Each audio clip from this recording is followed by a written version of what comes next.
À vrai dire, on a le sentiment que Amazon est là de toute éternité, ça ne fait que 25 ans. Avant, ça n'existait pas. Avant, l'ennemi des libraires, c'était la FNAC. Le monde a bien changé.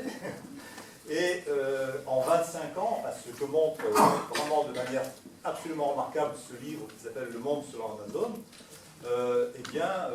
Jeff Bezos, alors il raconte ça, il met un peu en scène sur ses débuts dans son garage, avec la copie par terre, à faire du colis, en 1995. Et aujourd'hui, c'est l'homme le plus riche du monde.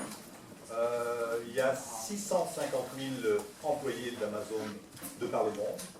On ne va pas développer les chiffres, évidemment tous ces chiffres sont dans ce livre absolument remarquable, qui est le fruit d'une enquête de 3 ans.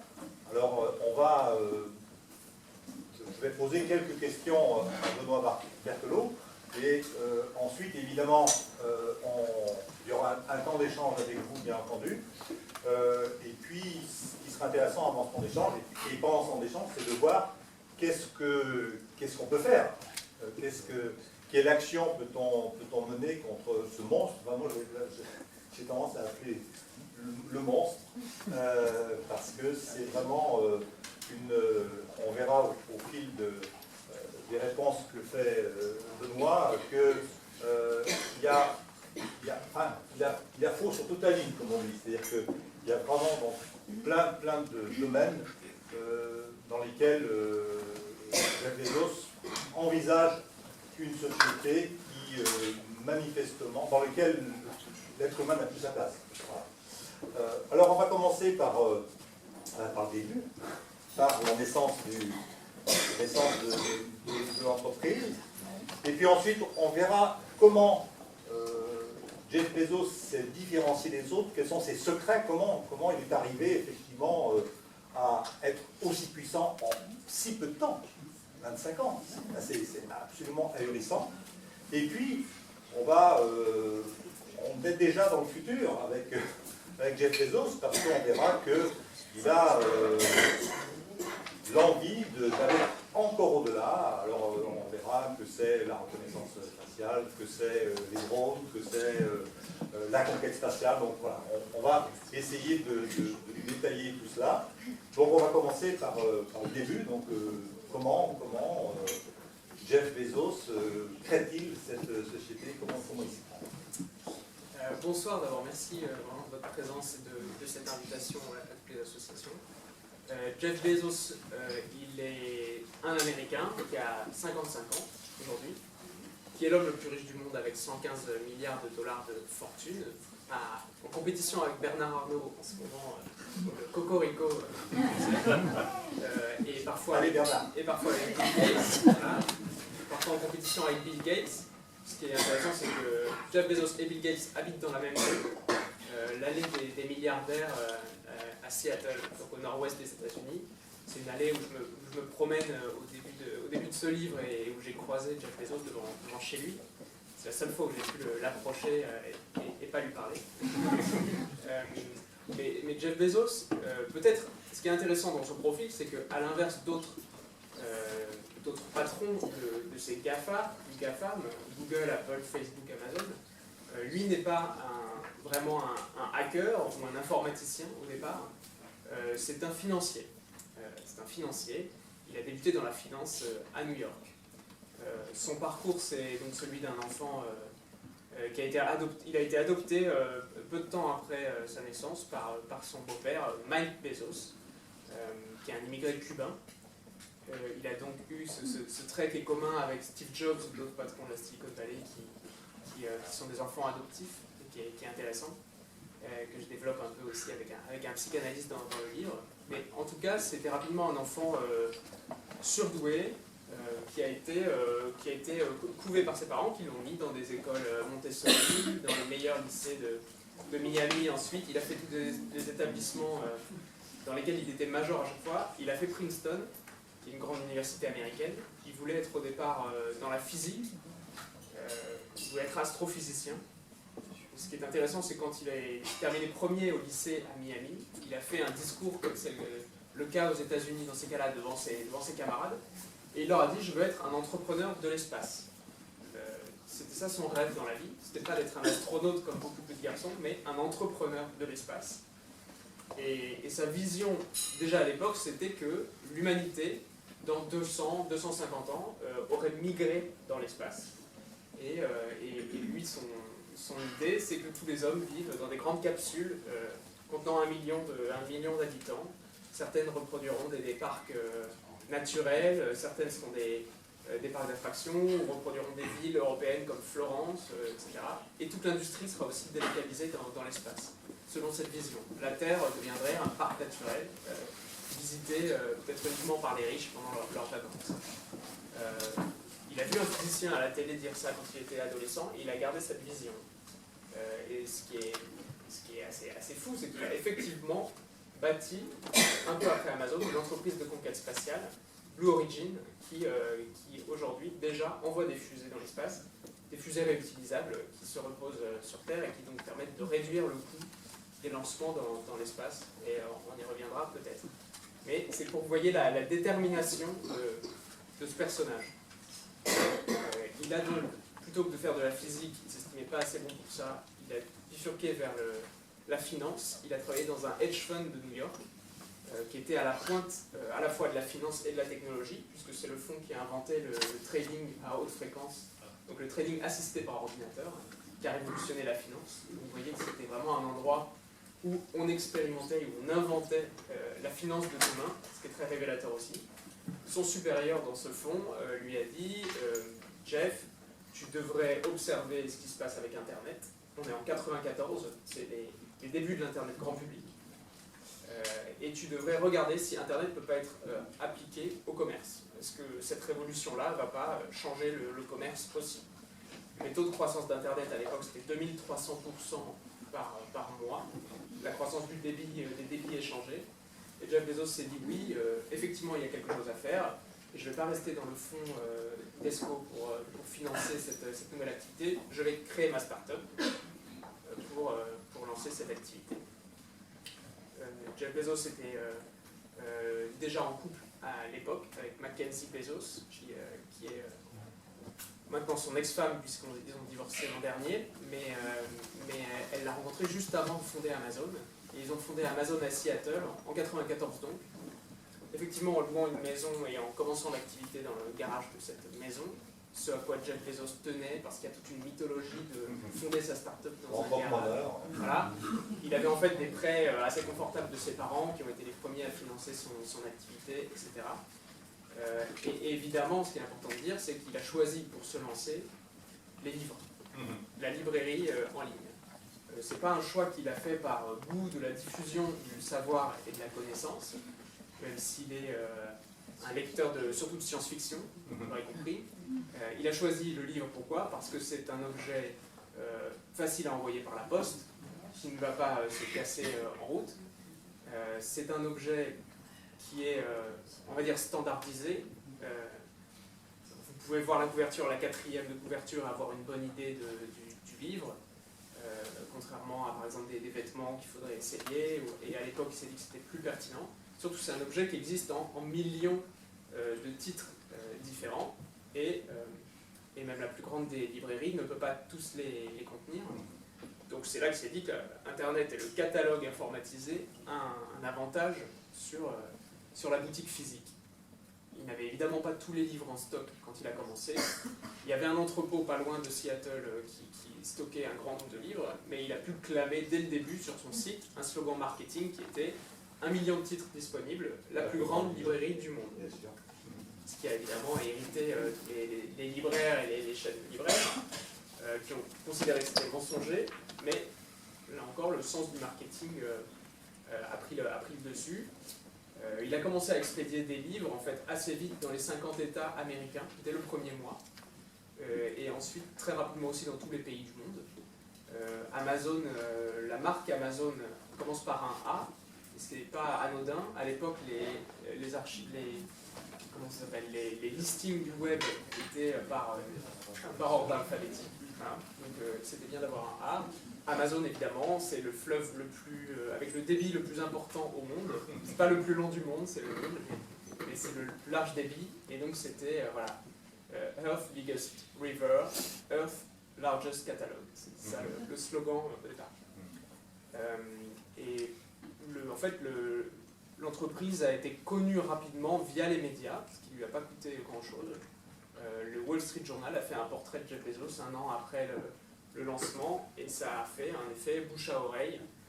C'était une période de grosse spéculation autour d'Internet. Il est entré en bourse dès 1997, donc 3 ans après son lancement. Et l'entreprise est partie comme ça, dans une course de vitesse, dans une course aussi au financement, avec un modèle très original. Il a collecté les fonds des investisseurs sans leur promettre de dividendes et sans leur en verser. Aujourd'hui encore, Amazon ne verse pas de dividendes qui sont une forme traditionnelle de rémunération des actionnaires. Les actionnaires se rémunèrent avec le cours de l'action, c'est-à-dire que l'action grimpe, ils revendent leurs actions, ils font une plus-value. C'est ça l'accord tacite au départ. Et Jeff Bezos est vu comme un tel visionnaire, les investisseurs ont tellement confiance en lui, qu'ils sont prêts à le suivre en fait, dans ce projet, dans ses intuitions. Ce qui fait qu'Amazon survit à la crise Internet de 2001, contrairement à beaucoup de grandes entreprises, et peut, comme ça, avec ce système de vente en ligne, avoir un effet boule de neige aussi, et rapidement s'autofinancer, puisque quand les gens achètent en ligne, payent tout de suite, ils sont livrés 2-3 semaines plus tard. À l'époque, c'était ça les délais.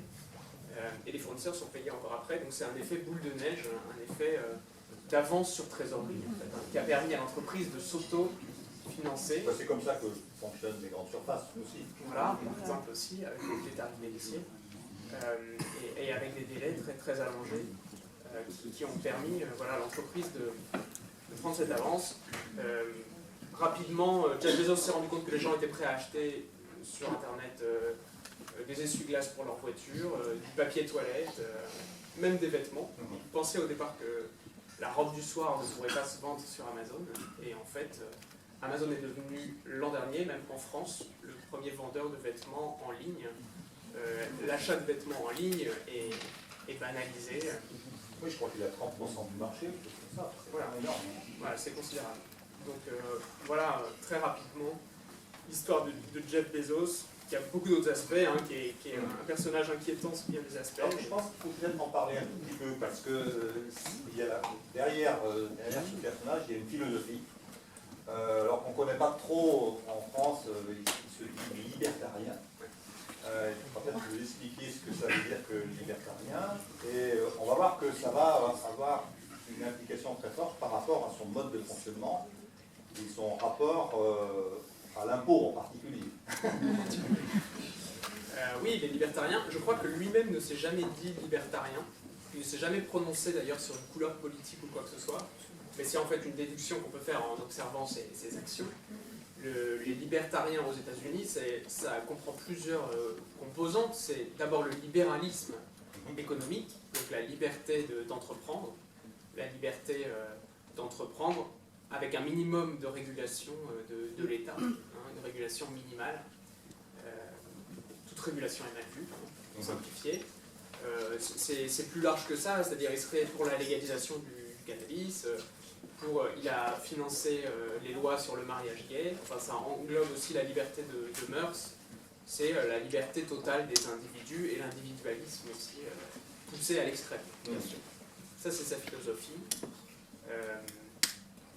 Il y a parmi des fondateurs de la Silicon Valley, au départ, des idéaux aussi de partage des connaissances, des savoirs. C'est ça quand même la Silicon Valley des années 50-60. Il y avait ces idéaux-là qui ont été évidemment dévoyés par les grandes entreprises de la Silicon Valley d'aujourd'hui. Mais lui n'est pas dans ce schéma-là non plus.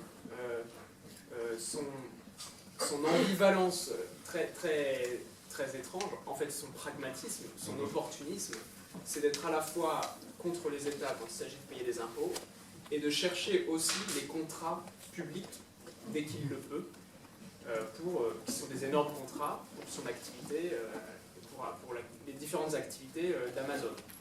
On en reparlera, mais la reconnaissance faciale, elle est commercialisée auprès des forces de police américaines. Amazon fournit le cloud à la CIA, donc l'hébergement informatique de la CIA, et essaye d'avoir celui du Pentagone. etc., etc. Ces fusées vont permettre d'envoyer des satellites de l'armée américaine. Donc là aussi, c'est une dichotomie intéressante. Alors que d'autres entreprises comme Facebook, comme Apple, comme Google font des refus de contrats de plus en plus parce que leurs salariés se manifestent contre des contrats dans l'armement.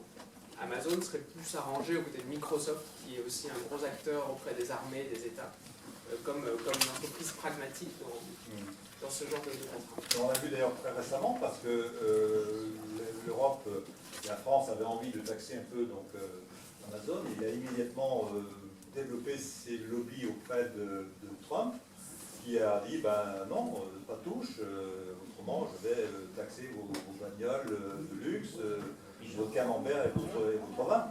Voilà. Donc là, le sujet des taxes est évidemment au cœur de tout ça. Il y a eu tout récemment ce recul de la France sur la taxe GAFA. Taxe GAFA qui doit être de 3% sur le chiffre d'affaires des entreprises du numérique, donc leur chiffre d'affaires, pas leur bénéfice, qui est nul et qui est souvent nul et donc pas taxable, avec les schémas d'évasion fiscale qu'on connaît, on pourra y revenir.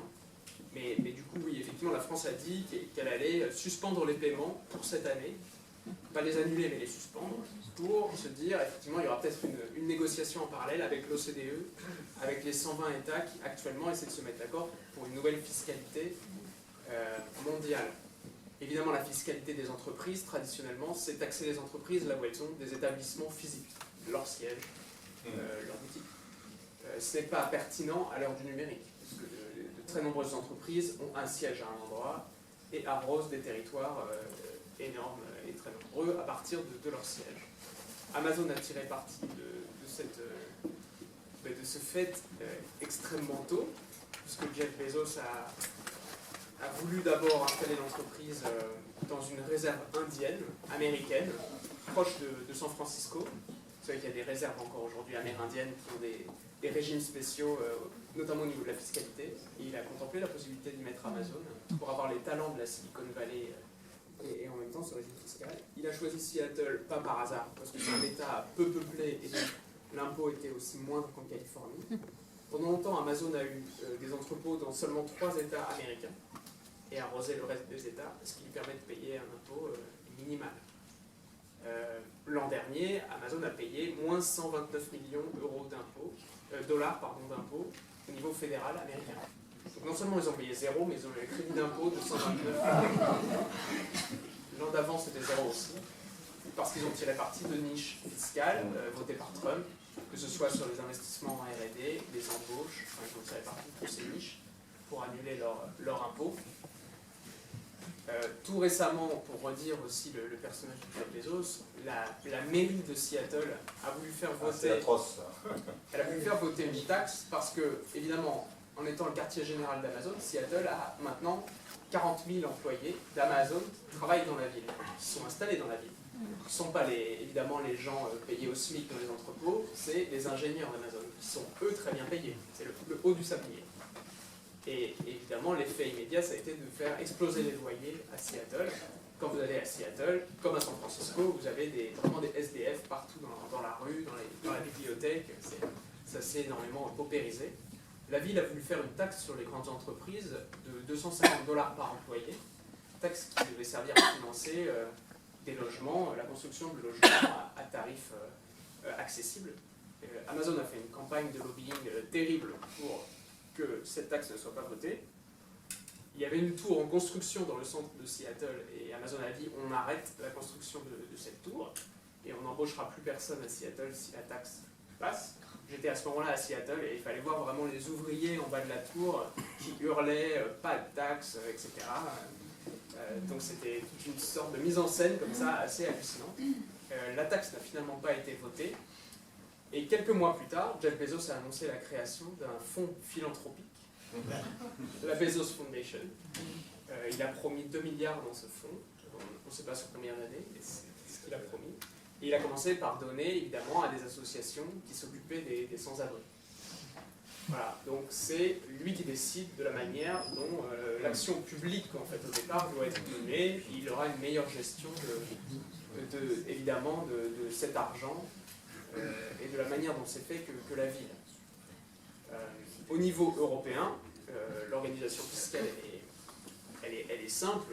Amazon a décidé de mettre son siège européen au Luxembourg, qui est donc un paradis fiscal au cœur de l'Europe. Ils ne l'utilisent pas que comme boîte aux lettres. Il faut reconnaître qu'ils ont 2500 employés là-bas maintenant, qui gèrent toutes les plateformes européennes d'Amazon, qui sont vraiment l'oreille de Seattle et qui répartissent les ordres en Europe. Et c'est là que vont tous les profits d'Amazon, pour simplifier.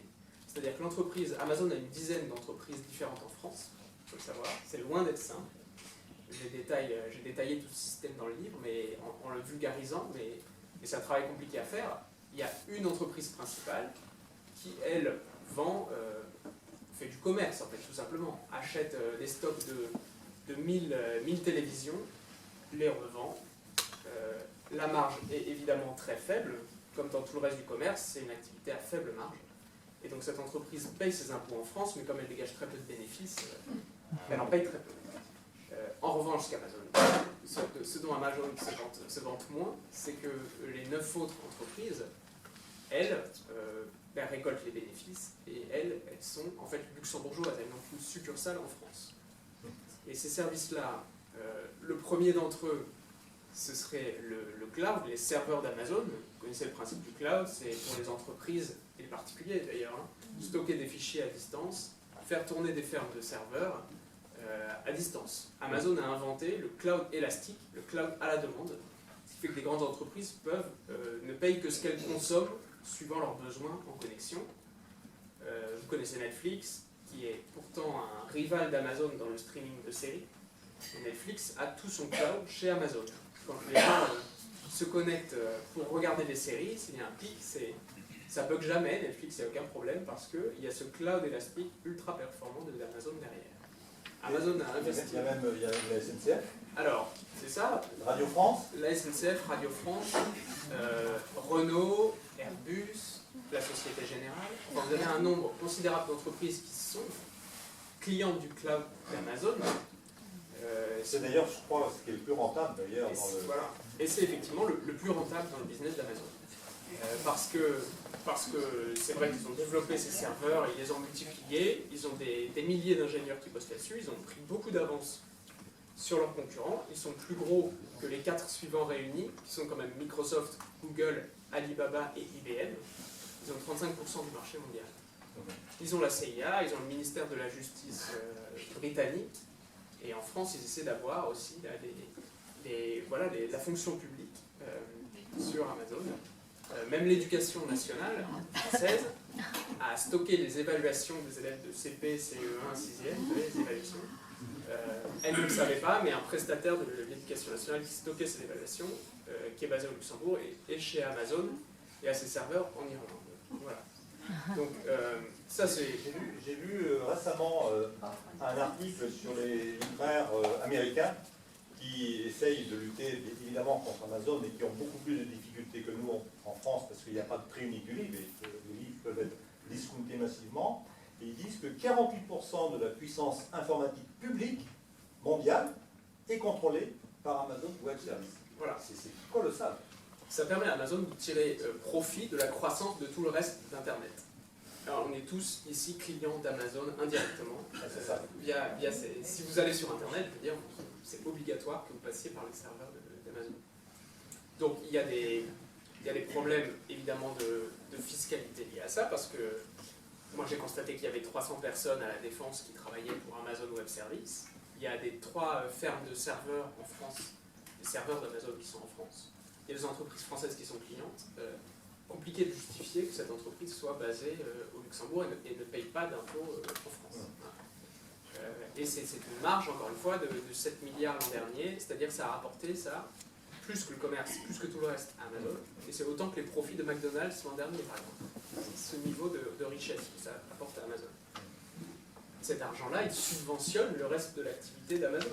Parce qu'il faut bien voir que construire des entrepôts comme le fait Amazon, avoir autant de salariés, offrir la livraison. C'est pas normal que la livraison soit gratuite. Ça coûte de l'argent. Normalement, quelqu'un vient jusque chez vous avec une camionnette et les retours de produits, c'est pas normal qu'ils soient gratuits non plus. Donc tout ça est subventionné par le reste des activités d'Amazon. Et les autres commerçants, alors là on peut parler aussi de la grande distribution évidemment, mais tous les autres commerçants qui essaient d'imiter le modèle Amazon ne peuvent pas lutter, déjà parce qu'ils payent des impôts et parce qu'ils n'ont pas, cette ressource d'argent qui leur permet de financer le reste de leur activité. Mais il y a aussi une autre raison, et c'est ce que vous développez dans la deuxième partie, qui s'appelle les secrets de la machine à vendre, c'est que Jeff Bezos a eu quelques coups de génie, en particulier c'est lui qui a inventé un clic, et ça y est, la vente est faite. Donc il a été complètement précurseur dans plein de domaines, et ce qui explique les longueurs d'avance qu'il a pris aujourd'hui. Oui. Il a inventé le e-commerce tel qu'on le connaît aujourd'hui sur tous les sites, et il a inventé beaucoup de classiques de l'Internet, en fait, tout simplement. Le one-click, comme on l'appelle, c'est intéressant. J'ai rencontré à Seattle la personne qui a créé ce brevet avec Jeff Bezos, c'était dès 1995, et c'est l'idée que quand les clients d'Amazon achètent sur le site, ils ont leurs coordonnées qui sont enregistrées, leur nom, leur adresse, et bien sûr leurs données bancaires, ce qui est absolument clé. Toutes ces données sont regroupées derrière un simple bouton, acheter en un clic. Et quand vous êtes sur la page d'un article, il suffit de cliquer sur ce bouton pour être immédiatement, pour enclencher la machine à Amazon qui livrera l'article dans les jours suivants, voire le lendemain. Pourquoi c'était clé? Parce que Jeff Bezos avait l'intuition que c'était quand même compliqué de convaincre les gens d'acheter par Internet, de les mettre en confiance. Et c'est agir sur le cerveau reptilien du consommateur. Je désire cet objet, je clique, je ne me pose pas la question. Et je suis en confiance, et ce n'est pas une étape plus compliquée que d'acheter. Tout le e-commerce a le problème de l'abandon de panier, ce qu'on appelle l'abandon de panier, qui met fin à 70% des achats sur Internet avant leur terme, c'est-à-dire les gens qui commencent à acheter un article mais qui ne vont pas au bout du processus. Amazon a zappé cette étape, a breveté ce one-click, a mis un brevet sur cette invention. Il le revend aux autres d'ailleurs. Et il l'a revendu à Apple, par exemple, qui l'utilise pour l'achat d'applications, d'e-books ou sur iTunes. Barnes & Noble, un grand concurrent d'Amazon, qui est une chaîne de librairie aux États-Unis, s'est pris un procès en essayant de copier ce système. Amazon a inventé aussi les avis clients, qu'on voit partout.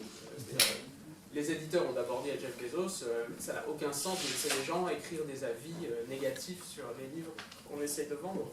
Et évidemment, c'était, pour lui, il l'a défendu en disant, on aide le client à faire un choix. Donc, ce sera de toute façon une bonne chose. Évidemment, les recommandations, les algorithmes de recommandation de produits. Si vous avez acheté cet article, vous aimerez probablement cet article.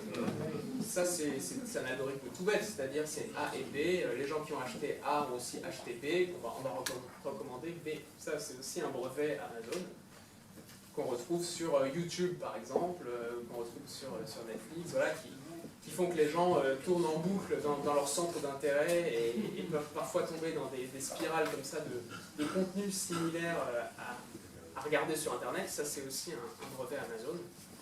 Et après, d'une façon plus pragmatique, il y a la livraison, je veux dire, toute l'infrastructure Amazon, la livraison aussi rapide, le fait qu'elle soit gratuite, le fait que les retours soient gratuits, c'est des standards que l'entreprise a mis en place et qui tirent tout le reste de ce système de consommation par Internet.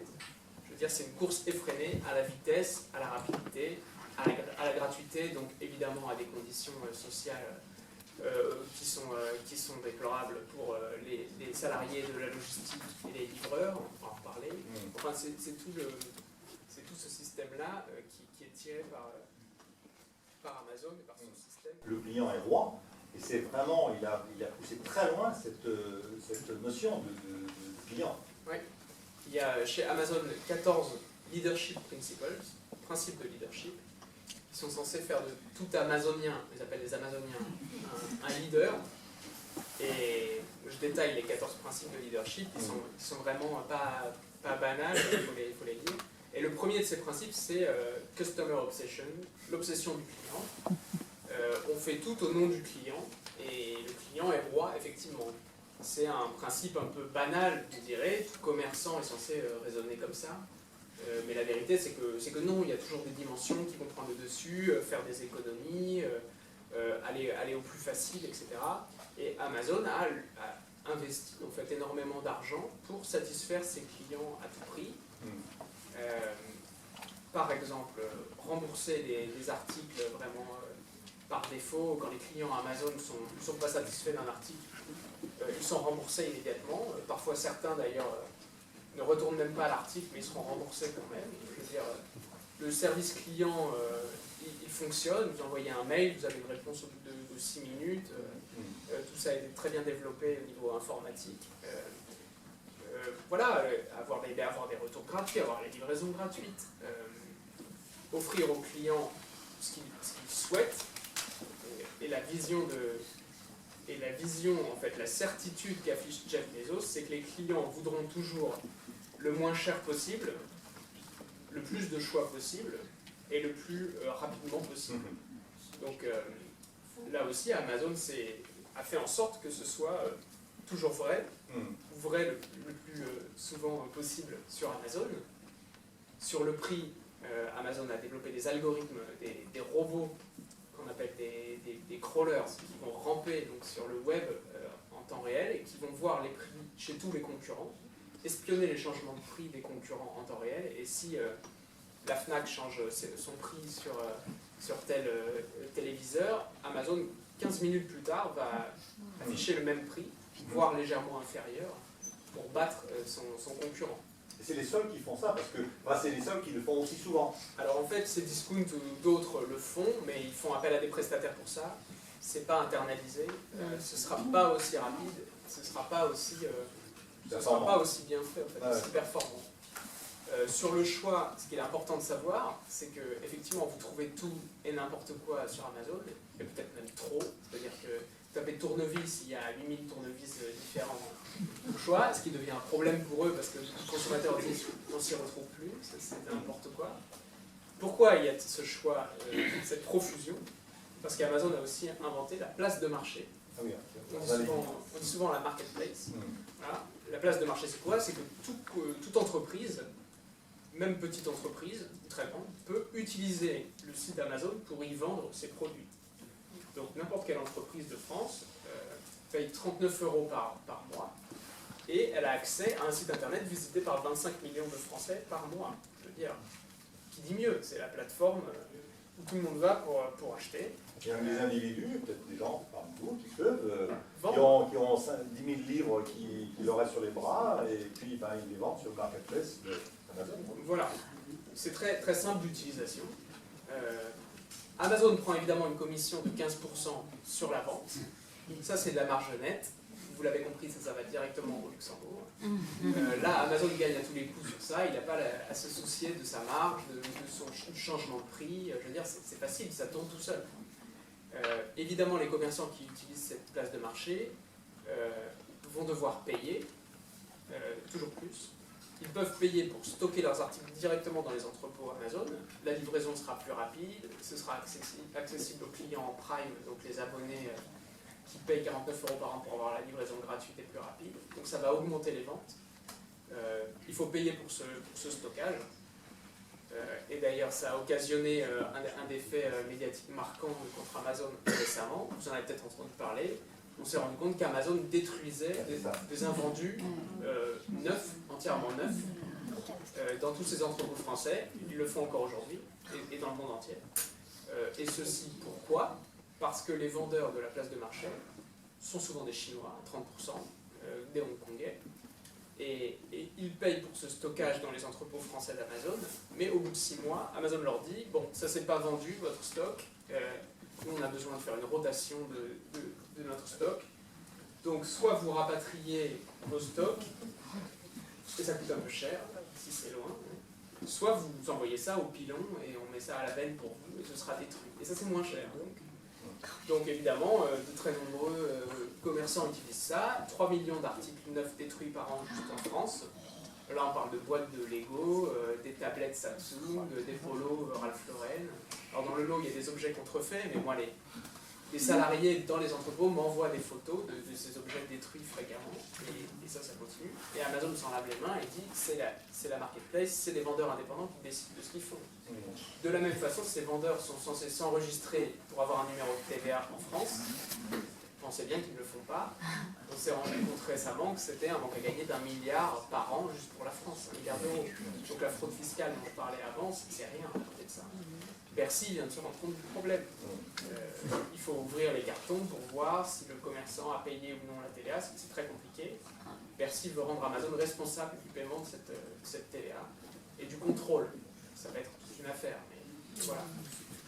Les commerçants de la place de marché, rapidement, quand ils vendent sur Amazon, il y a des entreprises françaises qui vendent sur Amazon, je ne nie pas ça, ça existe. Ils voient de leur vente décoller, c'est incroyable.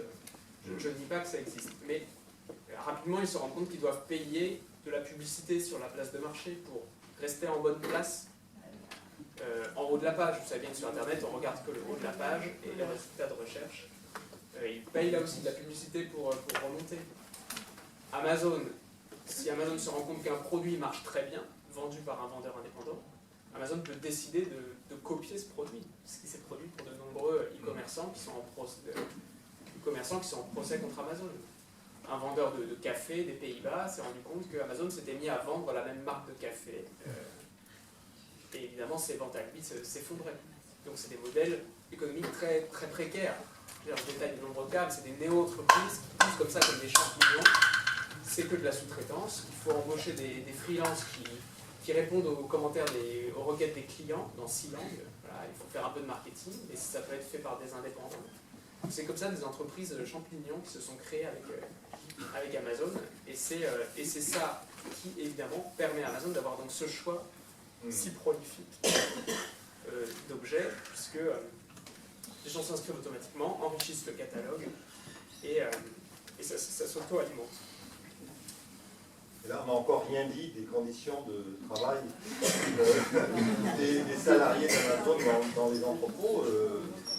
Dans le livre, vous montrez justement la manière dont ça se passe avec des salariés qui sont vraiment poussés à l'épuisement, donc qui développent des problèmes de santé, des problèmes évidemment, donc il suffit d'avoir charrié des bouquins ou des objets dans un entrepôt pour savoir à quel point c'est pénible et fatigant, en leur laissant extrêmement peu de temps pour se reposer. Alors là-dessus, évidemment, la logistique c'est épuisant physiquement. Je veux dire, il y a des accidents du travail. On ne va pas faire semblant de découvrir que c'est des métiers difficiles physiquement, mais il faut bien constater qu'Amazon a poussé l'exploitation de ses salariés à un stade complètement nouveau et inédit. Et les chiffres le montrent. J'ai donc récupéré un rapport interne de l'entrepôt de Montélimar, qui est abondé par 270 témoignages de salariés, qui est un rapport indépendant, fait par un cabinet d'expertise, et qui montre 75% des employés qui se plaignent de douleurs physiques du fait de leur travail, qui décrivent un modèle productiviste qui les met en danger, c'est-à-dire si le camion doit partir, tout le monde se met à courir avec les cartons pour que le camion parte à temps, au mépris des règles de sécurité. La CARSAT de la Drôme a doublé les cotisations d'Amazon parce que les visites à la médecine du travail étaient tellement nombreuses et les arrêts maladie étaient tellement nombreux que la CARSAT a dit stop, faites quelque chose, réformez-vous. Voilà. Donc, il y a beaucoup d'audits internes qui ont été faits dans les entrepôts Amazon. Pourquoi ce système où tout va toujours plus vite? Tout simplement, les salariés Amazon sont suivis et sont pilotés, j'allais dire, par ordinateur, puisqu'ils ont dans la main un scanner qui a un écran, qui a un GPS à l'intérieur, qui leur dit le prochain article que vous devez saisir est dans telle allée, sur telle étagère, telle alvéole. Vous avez 14 secondes pour aller le prendre. Il y a un compte à rebours comme ça à respecter. Donc c'est les employés qu'on interroge me disent voilà, on a l'impression d'être des robots. Voilà. On a l'impression d'être des robots. Ils ont ces chiffres dans la tête qui tournent. Et c'est vraiment le salarié assisté par ordinateur. Évidemment, leur productivité est suivie à la trace. Les managers sur le terrain ont tout de suite un avertissement quand un de leurs salariés n'est pas assez productif tel jour ou tel autre. Et l'étape suivante, on a découvert à Baltimore, parce qu'il y a eu un procès à ce sujet qui a permis d'avoir des pièces, c'est qu'Amazon informatise et automatise aussi les lettres de licenciement des salariés qui ne sont pas productifs. C'est des textes à trous avec le nom de l'employé, la performance qu'il a fait pendant la semaine équipée, la performance qu'il aurait dû effectuer, et ça part tout seul. Voilà, il y a eu 300 personnes licenciées comme ça en un an dans l'entrepôt de Baltimore.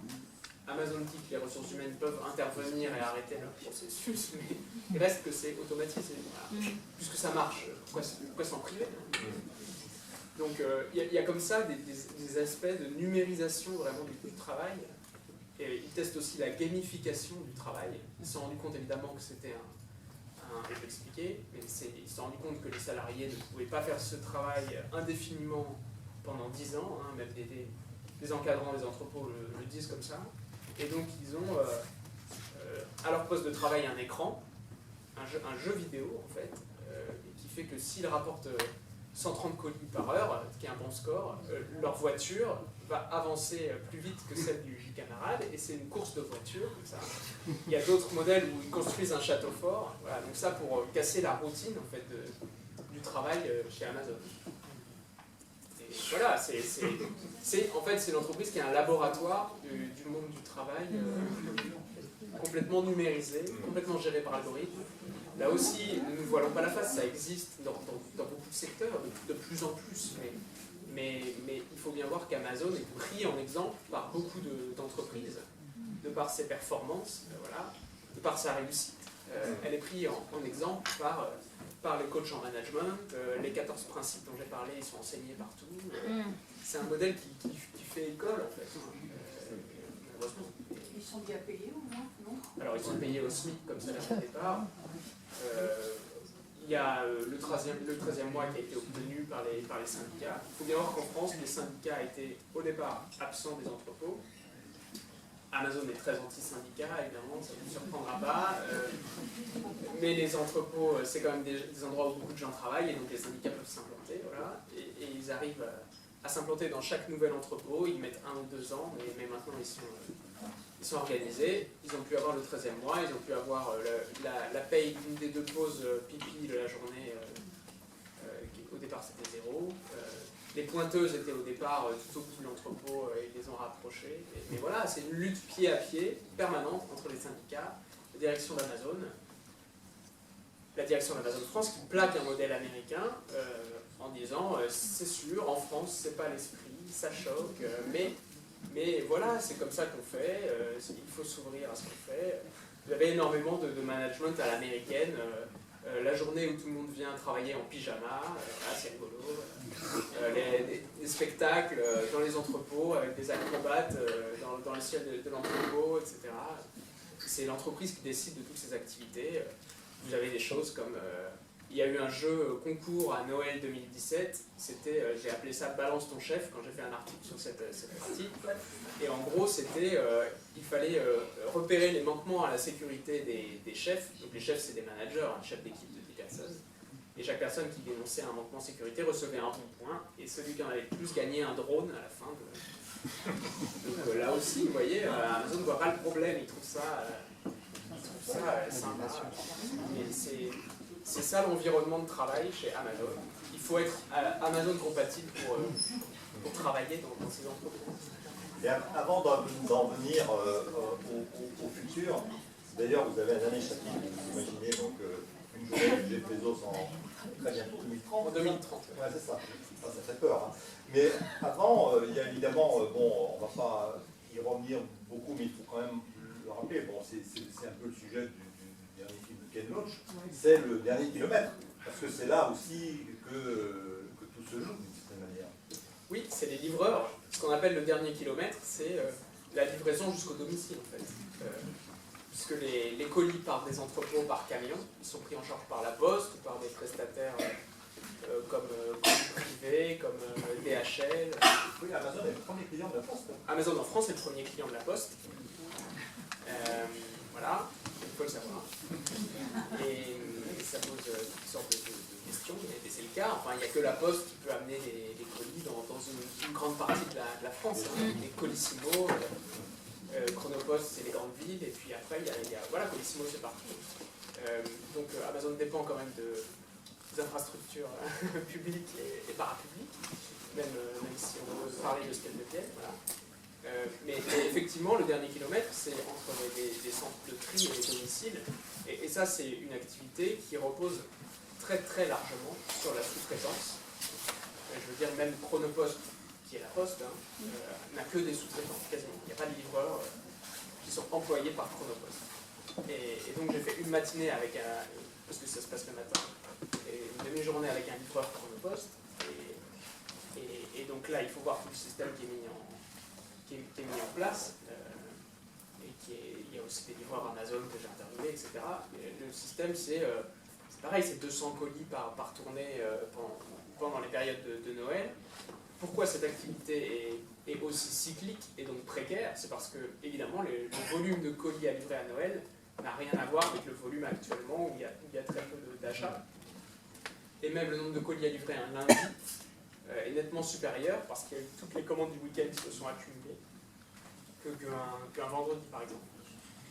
Donc les contrats, ils sont très courts.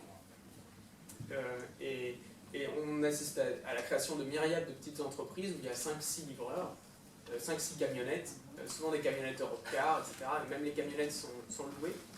Et voilà, c'est des entreprises qui fonctionnent au petit bonheur avec leurs contrats, qui essayent de suivre les cadences demandées par Amazon.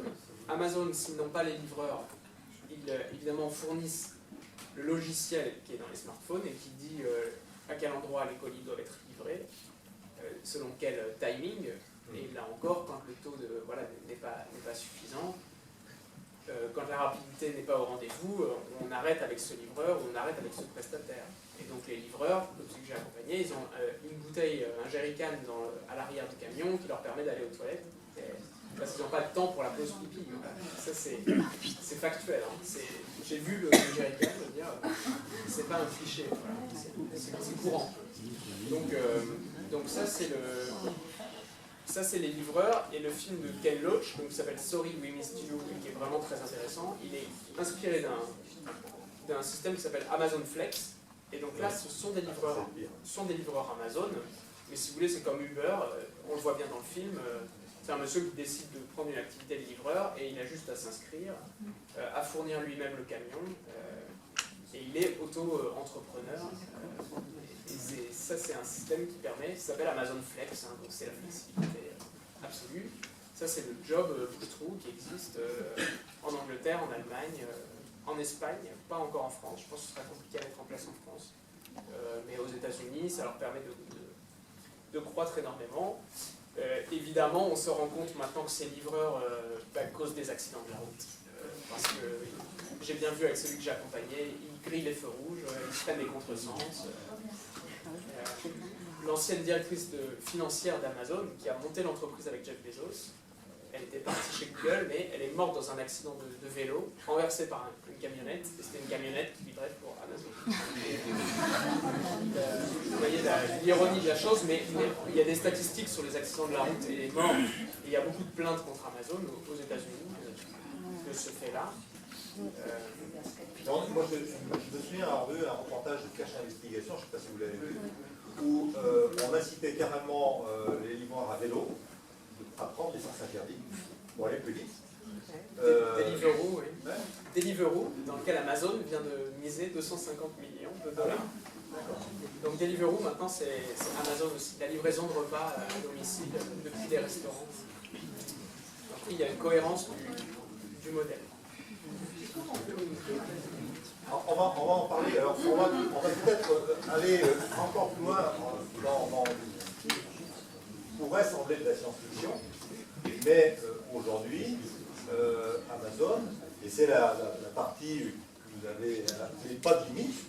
Alors on a déjà commencé à parler d'Amazon Web Services, mais on a juste évoqué les drones, mais très sérieusement, donc c'est l'un des projets d'Amazon, et puis c'est ces 650 000 salariés qui font chier, qui râlent et tout ça. si on les remplace par des robots, c'est quand même beaucoup mieux. Voilà. Donc effectivement, quand les salariés disent on a l'impression d'être des robots, ils n'ont pas tort. L'employé idéal pour Amazon, c'est le robot. Et quand le robot deviendra moins cher que cette main-d'œuvre, les entrepôts Amazon seront entièrement robotisés. Ça a commencé puisque le dernier entrepôt de Brétigny-sur-Orge dans l'Essonne, il est muni de 4000 robots. Pour l'instant, ce que ces robots savent faire, c'est des sortes de gros palets, des gros aspirateurs un peu automatiques, vous voyez, qui soulèvent les étagères et qui amènent les étagères sur les bords d'un immense espace équivalent à plusieurs terrains de football. Et sur les bords de cet espace, qui est complètement grillagé et réservé aux robots, vous avez donc des piqueurs qui, cette fois, sont des gens qui montent sur les escabeaux, qui prennent les objets qui arrivent devant eux, qui les mettent sur un tapis roulant et qui poursuivent leur marche. Et il y en a d'autres qui remplissent les étagères depuis ces postes-là. Donc ça, c'est la partie qui a été maintenant robotisée. C'est le fait de marcher dans les allées pour prendre des articles. Donc en fait, les pièces qui manquent, c'est simplement un bras articulé qui permettra de prendre les articles à la sortie des camions et les mettre sur un autre tapis roulant. Amazon organise un concours entre les écoles d'ingénieurs, les universités américaines pour mettre au point ce bras articulé. C'est très compliqué au niveau de la préhension parce qu'il y a des articles très différents les uns des autres et c'est pas si facile à faire. Et ensuite, il faut des machines qui fassent les cartons automatiquement. Ça existe déjà. J'ai vu ça chez Cdiscount à Bordeaux. Ils l'ont déjà. Et c'est une scanneuse 3D qui scanne l'article, qui découpe la feuille de carton à la bonne taille, qui fait le pliage. Donc ça fait des cartons plus petits d'ailleurs. Ça permet de gagner de la place dans les camions. Et ça existe déjà. Un vice-président d'Amazon considère que c'est dans 10 ans qu'on verra les premiers entrepôts entièrement automatisés. Ça veut dire que cette main-d'œuvre, qui est de 750 000 employés maintenant, depuis que j'ai écrit le livre, il y en a 100 000 en plus. Cette main-d'œuvre-là, elle va devoir être reconvertie. Amazon a conscience de ça d'ailleurs, puisqu'ils ont lancé un plan de 100 millions de dollars pour former, donc 250 millions sur 5 ans, pour former 100 000 de leurs employés à d'autres métiers par Internet, donc des métiers de la santé, des métiers dans l'éducation, et ils disent aussi qu'ils vont les former à l'intelligence artificielle, mais vous pensez bien que les gens des entrepôts vont pas devenir ingénieurs en intelligence artificielle, mais pour dire qu'ils ont intégré déjà le fait de changer complètement leur main-d'œuvre de poste. Évidemment, la vision de Jeff Bezos et d'autres géants de la Silicon Valley, c'est le revenu universel, en fait.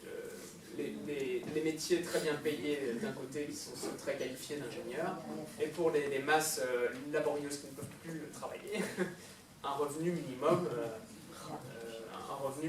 en fait, un salaire universel. Ça, c'est ce qui est. Jeff Bezos va aussi dire des choses comme mais la robotisation ne va pas détruire les emplois puisque on n'a pas assez de médecins, par exemple. Il n'est pas normal qu'on attende quand on va dans le cabinet du médecin. Alors on n'a pas assez de professeurs, il faudrait un professeur par enfant. Voilà où serait la valeur ajoutée humaine. Donc ça, c'est des choses qu'il va dire. Et là, on entre dans le débat sur, évidemment, l'automatisation, la destruction d'emplois. Il est clair qu'Amazon détruit des emplois dès maintenant, dès aujourd'hui. Quand on voit les plans sociaux chez Auchan récemment, encore chez Carrefour l'an dernier, la faillite de Toys R Us, je veux dire, c'est des choses qui... c'est clairement la grande distribution qui est en train de prendre actuellement. Voilà. À l'avenir, qui peut dire ce qui va se passer, ce qui est évidemment frappant, c'est que c'est le secteur tertiaire qui se met à être maintenant automatisé. Je veux dire, avant, c'était vraiment le travail, l'agriculture, le travail manuel, les chaînes de voitures. Là, on passe évidemment au secteur tertiaire, aux banques, à toutes sortes d'autres secteurs, mais c'est un autre débat. Mais rien que pour les emplois, Mounir Majoubi, qui est ex-secrétaire d'État numérique. Voilà, numérique, il a fait des calculs qui sont les suivants. On peut dire que Amazon a créé 12 300 emplois, mais comme il en a détruit à peu près 20 200, donc là, la perte nette, c'est 7 900 emplois, et ça pose un vrai problème parce qu'il y a beaucoup de... C'est pour ça qu'on verra tout à l'heure au niveau des modes d'action, qu'il y a beaucoup de maires, de communes qui sont avides qu'Amazon s'installe sur sa commune. Il faut peut-être leur dire que c'est une politique à courte vue, puisque, évidemment, si ça détruit tout le commerce de proximité, on n'a pas gagné grand-chose, on a même beaucoup perdu. Oui. Et le calcul de Mounir Majoubi, c'est de dire, pour un emploi à Amazon créé, c'est 2 emplois qui ne sont pas créés ailleurs. Et moi, je fais un calcul différent dans le livre, c'est un employé d'Amazon en France, il génère 900 000 € à peu près de chiffre d'affaires, et un employé de Carrefour, c'est 300 000 € de chiffre d'affaires. Parce que Carrefour a 110 000 employés en France, et Amazon en a 9 300 en fait. Donc c'est ça, c'est évidemment l'optimisation dont on a parlé, du travail, fait qu'un salarié Amazon est beaucoup plus productif. Donc évidemment tout le reste du commerce s'inspire de ce modèle-là, va tendre à arriver à ce ratio. Et c'est autant d'emplois qui ne sont pas créés, c'est sûr. On calcule un emploi créé, 2 emplois détruits, on l'entend beaucoup et je veux dire, il ne doit pas être loin de la réalité, voire très en deçà. Et c'est compliqué à prouver, parce qu'il n'y a pas qu'Amazon qui fait le e-commerce. Comment imputer la faillite d'une entreprise juste à Amazon? Enfin, c'est compliqué comme calcul. Mais oui, c'est ça la logique. On peut pas, quand on est Emmanuel Macron ou Cédric O, son ministre du numérique, tous les deux ont inauguré des entrepôts Amazon. Macron en 2017 à Amiens et Cédric O, son ministre du numérique, là tout récemment à Bretigny-sur-Orge. On ne peut pas juste dire bravo pour tous ces emplois qui sont créés, parce que il faut évidemment voir les destructions d'emplois, il faut voir la qualité de ces emplois, il faut voir la durabilité de ces emplois. Alors évidemment, donc il y a énormément d'autres choses dans ce livre, et vous pourrez en juger donc, en achetant tout à l'heure. Non, mais c'est vrai que c'est une mine de renseignements, et bravo Benoît, parce que vraiment, ces 3 ans d'enquête, c'est vraiment quelque chose qui nous... moi, je connaissais un tout petit peu le sujet quand même. C'est vrai que j'ai appris vraiment plein de choses. Avant de vous laisser la parole, donc je voudrais qu'on termine sur Alexa, peut-être. Oui. Alexa, donc c'est l'assistante intelligente d'Amazon qui réside dans des enceintes connectées que les gens peuvent avoir à la maison. Et ils m'ont fait la démonstration de ça en 2015 au siège à Seattle, la première fois où je suis allé chez Amazon. Et moi je me suis dit, ça ne marchera jamais. Enfin, je veux dire, ok, vous avez cette boîte intelligente à laquelle vous pouvez demander la météo, le trafic pour aller jusqu'au travail. Raconter des blagues, voilà, passer la radio. Et évidemment acheter sur Amazon. Alexa commande 3 boîtes de Nutella et des croquettes pour le chat. Voilà. Ajouter à la liste et ce sera livré automatiquement. Très bien, je n'ai pas pensé que ça marcherait autant que ça a marché. Il y en a 100 millions qui ont été vendus depuis dans le monde. Et là où c'est très fort, c'est que Apple avait déjà inventé Siri, l'assistant vocal dans les téléphones, mais finalement c'était assez mal fait et l'usage n'a pas décollé. Le fait que ce soit à la maison, les gens ont moins la honte de parler tout seul, de parler à une machine. Et c'est comme ça que l'usage s'est développé. Mais c'est devenu quelque chose d'assez sérieux, Alexa, puisqu'il y a maintenant 10 000 personnes chez Amazon qui travaillent pour ça. Quand Amazon voit qu'un truc marche, ils vont mettre tous les moyens dessus et investir à fond. Et là, leur idée, c'est qu'Alexa va devenir une nouvelle interface homme-machine. C'est-à-dire que le smartphone, c'est laborieux, il y a un écran. Demain, on pense que la voix, le contrôle des machines par la voix sera beaucoup plus puissant. D'ailleurs, si vous parlez à des non-voyants ou à des personnes âgées qui ne sont pas très fortes avec la technologie, ou même des enfants, ils s'approprient complètement Alexa. Les enfants adorent ça. Ils adorent ça. Il y a une version Kids d'ailleurs aux États-Unis, pour enfants. Donc c'est voilà, l'interface vocale avec la machine. Évidemment, c'est Big Brother. C'est Big Brother, voilà. Il écoute tout. Il écoute tout. Moi, j'en ai installé un chez moi pour les besoins du livre. Je l'ai testé pendant plus d'1 an. Et à la fin, j'ai regardé mon application Alexa pour voir qu'est-ce qu'il y avait de collecté là-dedans. Et non seulement il y avait toutes les requêtes que j'avais faites à Alexa qui étaient écrites en texte, mais il y avait aussi ma propre voix qui avait été enregistrée. Et mes mots vocaux, en fait, enregistrés par Alexa, stockés dans la machine.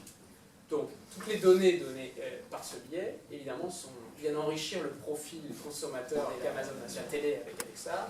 Il sait ce que vous allez commander comme nourriture, il sait quand vous êtes malade, puisque, par exemple, la NHS, qui est la sécurité sociale britannique, a mis en place des systèmes de pré-consultation santé par Alexa. Donc, les gens peuvent poser des premières questions pour savoir quels sont leurs symptômes et s'ils devraient aller voir un médecin. Il sait à quelle heure vous éteignez la lumière, quel chauffage vous mettez, enfin voilà, connaissance totale de l'individu. Et pour améliorer cette intelligence artificielle, on s'est rendu compte qu'il y avait des milliers de travailleurs, bien humains cette fois-ci, en Roumanie, aussi aux États-Unis. J'ai parlé avec une d'entre elles, et elle m'a confirmé que ces gens-là écoutent des clips de consommateurs venus du monde entier pour savoir pourquoi Alexa n'a pas répondu à cette requête-là, pourquoi Alexa n'a pas bien compris la requête. Et vous savez que l'intelligence artificielle, c'est pas si intelligent que ça au départ, en fait. Hein. Il faut que ce soit ordonné par l'homme, il faut que les données soient raffinées, réinterprétées. Amazon a une plateforme comme ça qui emploie 500 000 personnes dans le monde, qui font des micro-tâches, payées au clic et payées quelques centimes.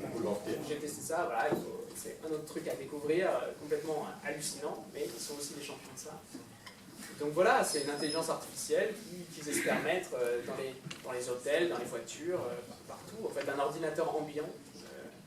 Ils ont sorti les lunettes connectées à Alexa, la bague à laquelle vous pouvez parler comme ça dans la rue. Il y a des micro-ondes connectés à Alexa.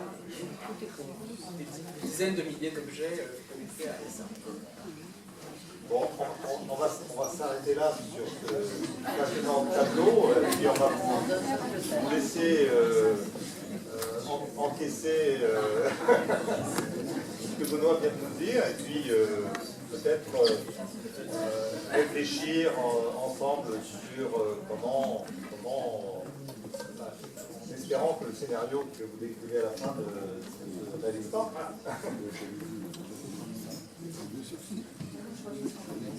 Oui. Je reviens sur ma question. Est-ce qu'on a un moyen de l'éviter? Alors voilà, le moyen de l'éviter. Est-ce qu'on a un moyen d'éviter? Peut-être qu'on est client d'Amazon sans savoir. Voilà. Alors, on est client d'Amazon sans le savoir si on sort sur Internet. Ça, c'est inévitable.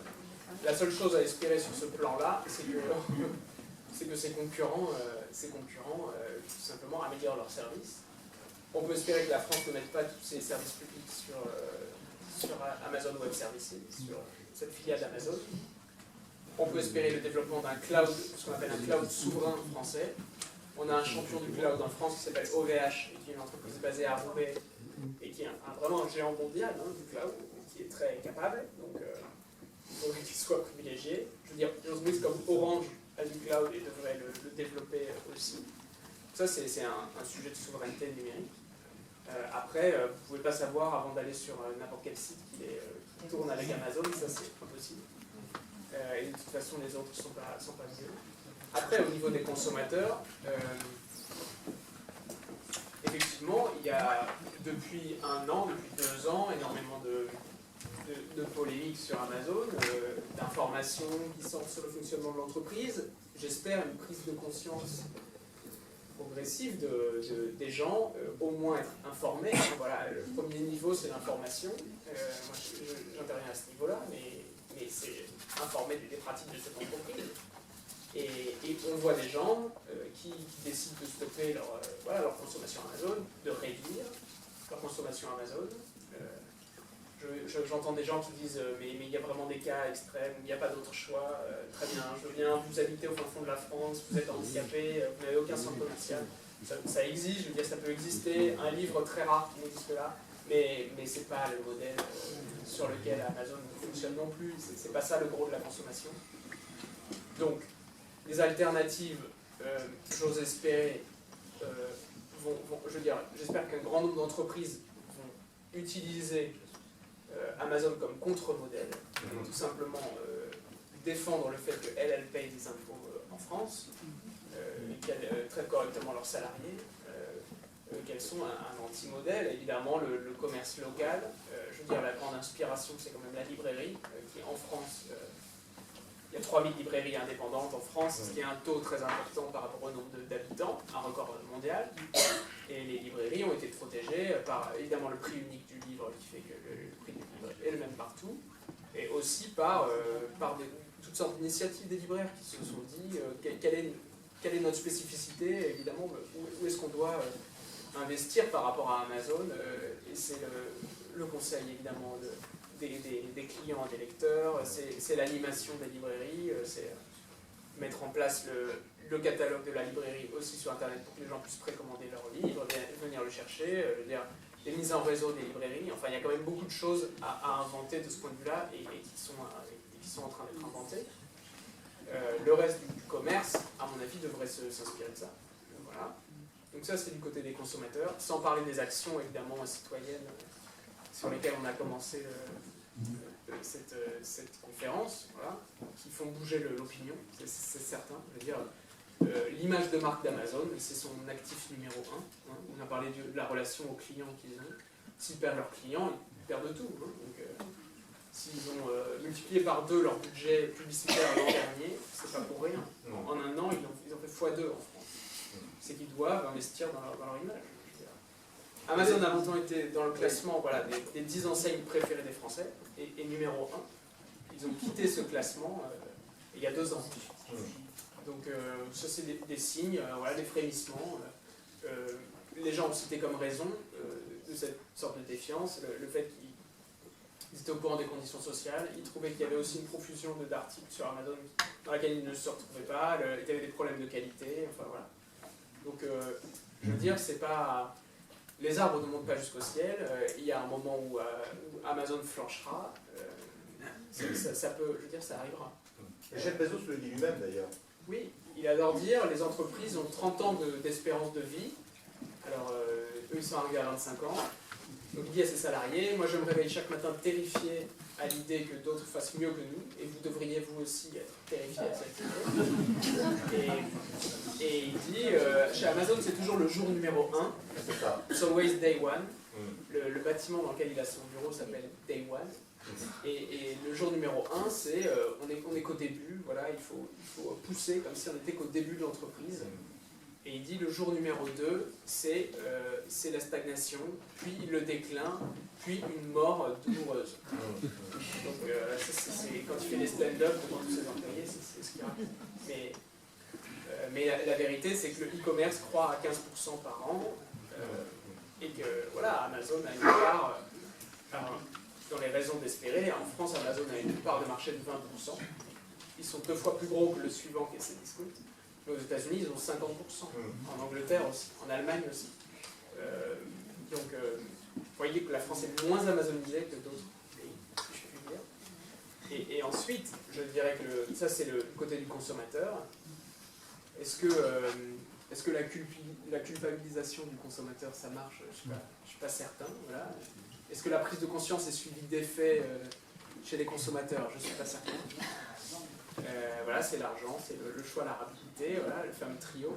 En revanche, les régulateurs ont tout à faire pour prendre en compte ce nouveau modèle qu'Amazon s'est créé pour lui-même, pour se rendre compte que les règles de fonctionnement qu'Amazon a inventées pour lui-même, elles ne sont pas normales. Il n'y a pas d'équité entre Amazon et les autres commerçants. Je veux dire, le minimum, ce serait qu'ils payent les mêmes impôts, qu'ils soient au même niveau de taxation. Le minimum, ce serait qu'ils ne fraudent pas à la TVA. Le minimum serait qu'ils recyclent leurs invendus, normalement. Et qu'ils aient un fonctionnement... Qu'ils traitent leurs salariés correctement. Voilà. Qu'ils offrent des emplois pérennes. Enfin, voilà. Donc la balle est dans le camp des régulateurs. Je veux dire, la commissaire européenne Margrethe Vestager a ouvert une investigation sur ce double rôle d'Amazon qui est marchand en direct et qui est opérateur de place de marché. Est-ce que ce double rôle est permis par la loi? Non, il est permis aujourd'hui, mais ça pose des problèmes de concurrence. Il y a des règles qu'il faut changer. Évidemment, l'Europe a mis des taxes, je veux dire des redressements fiscaux importants. La France en a mis aussi. Voilà, il reste beaucoup d'étapes dans cette prise de conscience. Mais il y a eu des lois antitrust aux États-Unis qui ont fait qu'à un moment, lorsque les firmes étaient trop puissantes, on a fait en sorte qu'elles soient coupées en 2 ou en 3. Elizabeth Warren, la candidate démocrate aux États-Unis, elle est pour ça. Donc elle veut qu'effectivement Amazon, qui paye aussi ses impôts, mais aussi qu'il soit plus en position dominante et que, voilà, je ne sais pas ce qui va se passer, mais... Le problème que ça pose, c'est que jusqu'ici, les lois de l'antitrust, de la concurrence, et les lois sur les monopoles, c'était contre une entreprise qui a tout le marché et qui en profite pour augmenter ses prix. Or, Amazon, c'est l'inverse, il baisse les prix. C'est vrai. Donc, il n'y a pas de dommage aux consommateurs. Donc, il faut changer les règles de l'antitrust. C'est ce dont se rendent compte les Américains, avec des solutions aussi à l'américaine envisagées. C'est-à-dire, il y a une juriste de Yale qui dit, et j'assiste en conclusion, mais qui dit peut-être que les infrastructures d'Amazon, qui sont la vraie richesse d'Amazon, doivent être mises à disposition à prix coûtant pour tous les autres, comme si c'était un réseau électrique ou routier. Voilà, c'est comme si c'était un service public en fait. Le cloud d'Amazon à prix coûtant. Voilà, donc le genre de solutions qui sont imaginées.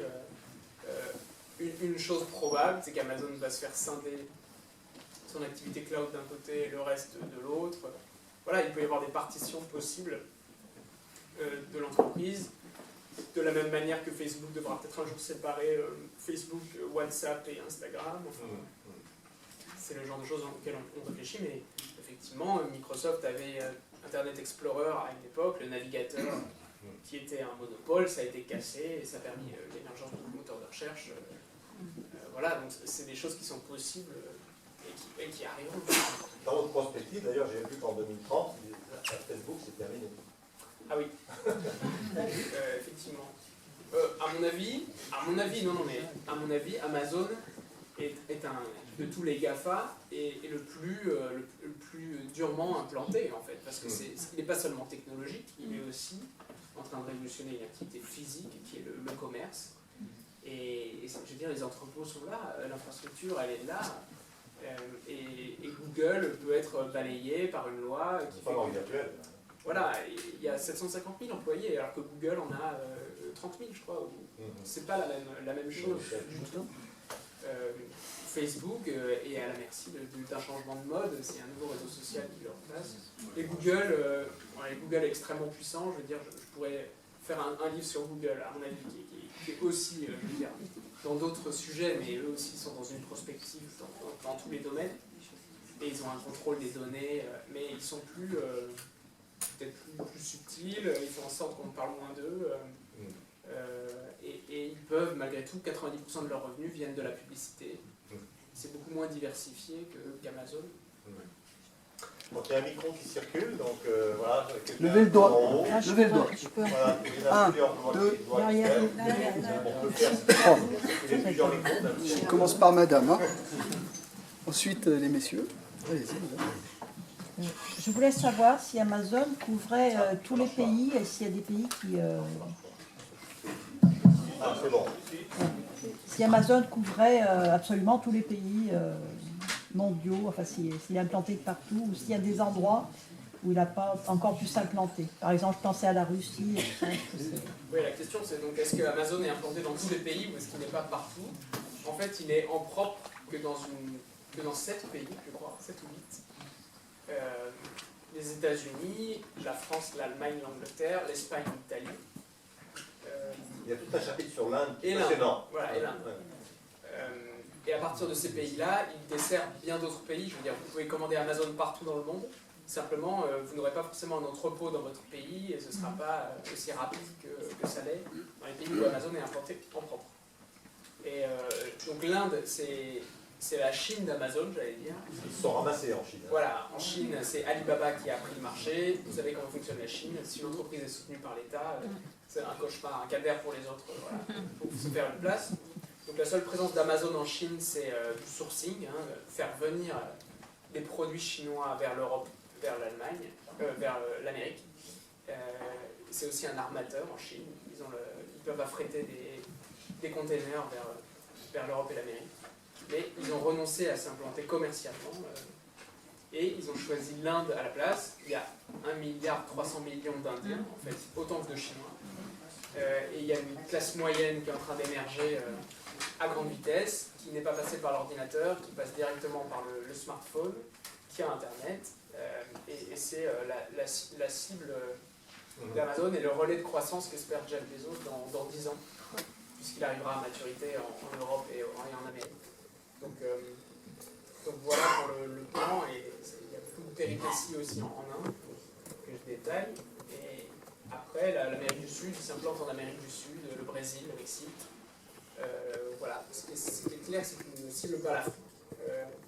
l'Afrique est considérée comme pas suffisamment mature hein, économiquement, je pense, pour les grands acteurs du e-commerce. Il y a quand même une entreprise qui s'appelle Jumia, qui est l'Amazon africain, qui a été lancé par Rocket Internet, une sorte de laboratoire de start-up allemand qui copie en fait les grands GAFA, qui a lancé Zalando par exemple, et qui lance comme ça on appelle ça des copycats de grandes entreprises. Ils ont Jumia, qui est un genre d'Amazon africain, dirigé par des Français d'ailleurs. Voilà, après, la Russie n'y sont pas directement. Et l'Asie, donc voilà, juste, ils sont au Japon. Ils ne sont pas en Asie, outre ça, ils sont à Singapour aussi. En Australie, ils viennent de s'implanter en Australie, donc ça commence à faire quand même pas mal. Mais voilà pour leur répartition mondiale. Deuxième Il y avait une question. question tout en haut, je crois. Ouais. Montez le. Vous avez mis le truc là? Oui. Ouais, voilà. Bon. Voilà. Alors, j'espère que je ne vais pas trop m'embrouiller, mais pour moi, il y avait plusieurs sujets. Il y avait Amazon, du coup, qui est une entreprise qui, en fait, est peut-être en avance sur son temps, dans le sens où elle fait peut-être ce qu'a fait Ford il y a 100 ans, mais à l'heure du numérique, donc les effets en sont décuplés. Et pour moi, la solution, elle passe quand même beaucoup par le politique. Et ça amène en fait une deuxième question. En fait, c'est Amazon, mais bon, après, ça sera un autre. C'est l'automatisation dont on a parlé pas mal. Et auquel cas,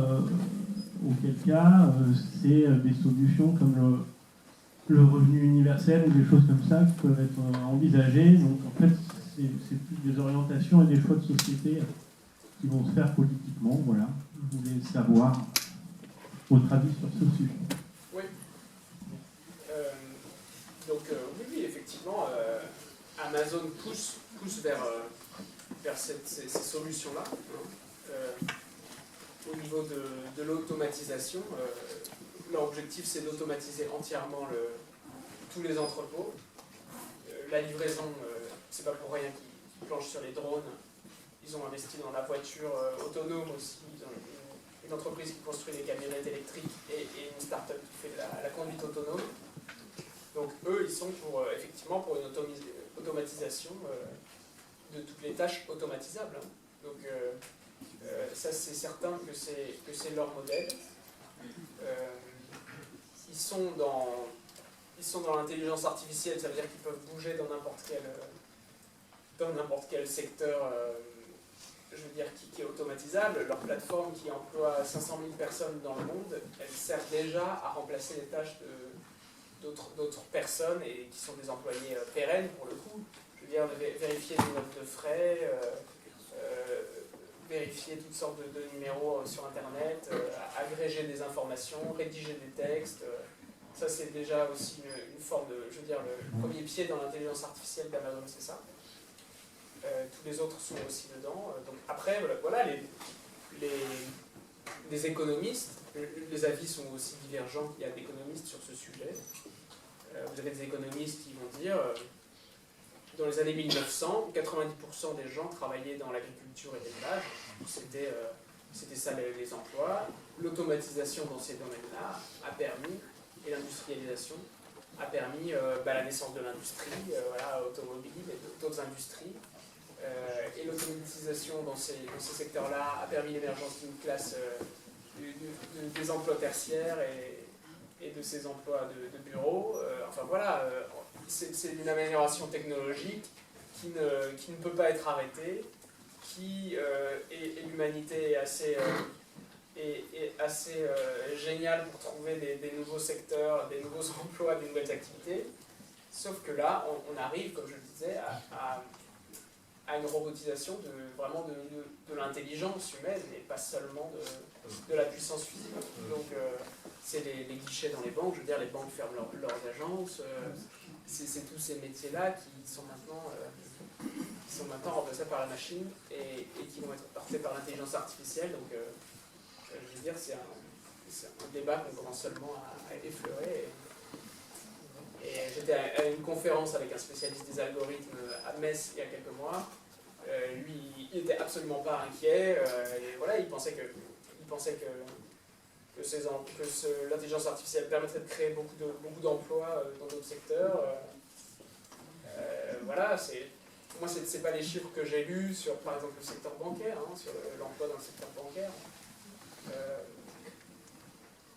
Amazon va se lancer dans la finance par ailleurs, ça c'est certain.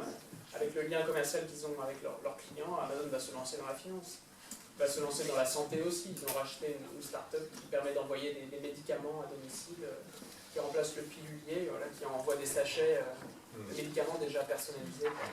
Dans votre perspective, en 2030, Jeff Bezos, il reçoit tous les jours un médicament voilà. Qui est complètement adapté parce que c'est calculé chaque nuit. Voilà, c'est un bracelet plus fort. J'ai fait un dernier chapitre où je pousse tous les brevets déposés par Amazon et j'essaie de voir qu'est-ce que ça donne effectivement dans 10 ans si tous les brevets s'accomplissent. Si c'est sa vision, ça accomplit. Mais elle ne s'accomplira pas comme il l'a prévu. Je veux dire, le cloud, c'était... Nous espérons. C'est certain. Il y a 10 ans, le cloud, ça n'existait pas chez Amazon quasiment. Aujourd'hui, c'est leur première source de revenus. Donc, c'est des entreprises en réinvention permanente. Et s'il faut arrêter telle partie, on l'arrête. Si demain, il faut se séparer d'entrepôts, eh bien, les entrepôts sont en fait loués, ils sont en location à des gros prestataires. C'est des loyers importants, mais Amazon ne se prive pas de dire aux syndicats, si vous continuez, on part d'ici. Chantage à l'emploi. Mais c'est le royaume de la flexibilité, en fait. Amazon Flex. Voilà. D'autres questions? Il y avait une autre question là, il me semble par ici. Non, c'est là-bas? Ok. Bon, je peux me passer le micro. Ouais, c'est bien. Ça simplifie. Parfait. Déjà une première remarque, donc tous les gens qui ont un smartphone, on a un équivalent d'Alexa dedans, qui analyse en permanence ce qu'on dit, même s'il n'est pas allumé, etc. Donc, il faut se méfier de Google aussi, ça c'est un premier point. Est-ce qu'il n'y aurait pas aussi à craindre les Chinois avec Alibaba? Si on démantèle Amazon, est-ce qu'on ne va pas se retrouver avec des Chinois et quelque chose qui est peut-être encore pire? Voilà. Donc Alibaba, c'est un modèle un peu différent d'Amazon, 100% place de marché. Sur peut-être qu'Amazon deviendra dans 10 ans. Amazon va devenir aussi, à mon avis, 100% place de marché et donc plateforme pour d'autres commerçants. Alibaba a des chiffres encore plus impressionnants qu'Amazon, mais le fait est que eux, leur marché, c'est la Chine. Ils sont juste en Chine. C'est comme le Google chinois, c'est comme Tencent. C'est des entreprises qui sont quand même très chinoises pour l'instant. Cependant, vous avez raison, il ne faut pas se voiler la face. Elles se développent en Europe.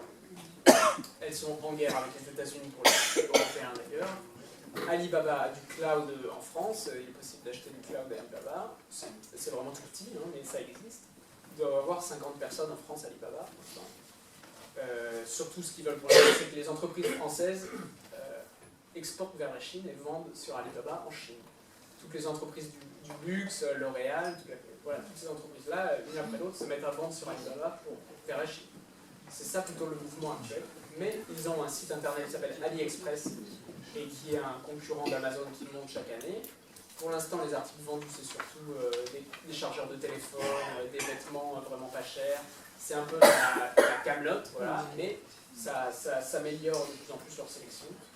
Il y avait des délais de livraison de 2 semaines, 3 semaines parce que tout venait de Chine. Et là, ils sont en train de construire un entrepôt à Liège, en Belgique. Un entrepôt qui a failli être en France, mais qui sera finalement en Belgique. Et à partir de là, ils vont rayonner sur toute l'Europe. Bon, ils sont numéro 3 avec ce site en Espagne, par exemple. Ils peuvent décider à un moment de pousser les feux et de venir concurrencer Amazon. Mais il faut quand même dire qu'ils devront pour ça construire beaucoup d'entrepôts, investir massivement. Ça ne se fera pas en un jour. Pour l'instant, je ne les vois pas. Il n'y a pas de signaux qui vont le faire. Mais s'ils décident de le faire, ils le feront, ça n'y a pas de problème. Est-ce qu'il n'y a pas à craindre, par exemple, avec leur implantation en Afrique, parce que les Chinois sont en train de phagocyter tout ce qui se fait en Afrique? Est-ce qu'on ne va pas assister à, d'un côté, les Chinois qui pilotent aux 2 continents, et puis Amazon Ils sont pas... alors, Alibaba, les Chinois sont très présents en Afrique. Alibaba, que je sache, n'a pas investi massivement l'Afrique. S'ils y allaient, effectivement, ils pourront concurrencer le Jumia qui est là-bas. Après, ils sont en Inde, par exemple. Ils ont racheté un concurrent d'Amazon en Inde. Donc, c'est ça la direction, c'est plus proche de la Chine, dans laquelle ils vont. Mais oui, c'est le même type d'entreprise et qui a des moyens importants aussi, bien sûr. Pour l'instant, ils n'ont pas poussé les feux, quoi. C'est tout ce que je peux dire. Il y avait d'autres questions, puis il y en a quelqu'un qui voulait prendre la parole juste devant. Ah oui, Renaud. Oui, vous avez évoqué les aspects voilà, politiques, financiers, l'aspect social bien sûr. Est-ce que vous pouvez nous parler un peu de l'aspect écologique? Parce que Amazon, ça a un impact écologique quand même extrêmement préoccupant. Alors, évidemment c'est un aspect important.